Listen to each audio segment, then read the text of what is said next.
Pemirsa, terima kasih pian masih bersama kami. Berita selanjutnya menghabarkan pembangunan gedung baru di Duta Mall Banjarmasin kadang membuat sejumlah rumah warga di belakang mall rusak.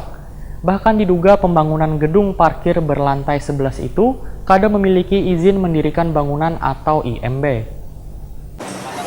Pembangunan gedung baru di Duta Mall Banjarmasin kadang membuat sejumlah rumah warga di belakang mall, tepatnya di Jalan Veteran Gang 5 Sejati, Banjarmasin Tengah rusak. Bahkan diduga pembangunan gedung parkir berlantai 11 itu kadang memiliki izin mendirikan bangunan atau IMB. Wali Kota Banjarmasin Ibnu Sinawahi Takuni Prima TV Baisukan Minggu 10 November 2019 mengakui dalam beberapa hari terakhir banyak masuk laporan tentang kerusakan bangunan yang terjadi akibat pembangunan gedung tersebut. Atas adanya laporan tersebut, maka akan dikoordinasikan ke Dinas PUPR Banjarmasin Wan diminta untuk meninjau lokasi. Pemerintah Kota Banjarmasin pun ujar Ibnu Sina akan melakukan komunikasi dengan manajemen Duta Mall Wan warga Gang 5 Sejati yang terdampak dari pembangunan gedung tersebut. Politisi PKS ini menginginkan agar proses perizinannya dilengkapi, kemudian kerugian warga dibayar oleh manajemen Duta Mall. Ibnu Sina memastikan bila proses perizinan pengembangan Duta Mall sedang berjalan, Wan masih dalam proses.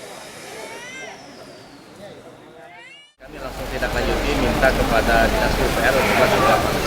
Mereka sudah mendata juga di lapangan dan memang komunikasi lebih lanjut adalah dengan pihak Duta Mall dengan warga setempat.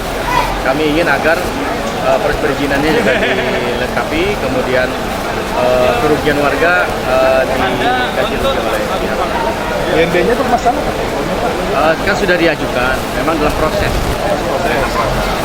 Apa-apa yang belum mungkin dilengkapi oleh. Sebelumnya, anggota Komisi 3 DPRD Banjarmasin turun ke lapangan menindaklanjuti laporan warga di Jalan Veteran Gang 5 Sejati, Banjarmasin Tengah mengenai dampak dari pembangunan gedung baru Duta Mall Banjarmasin.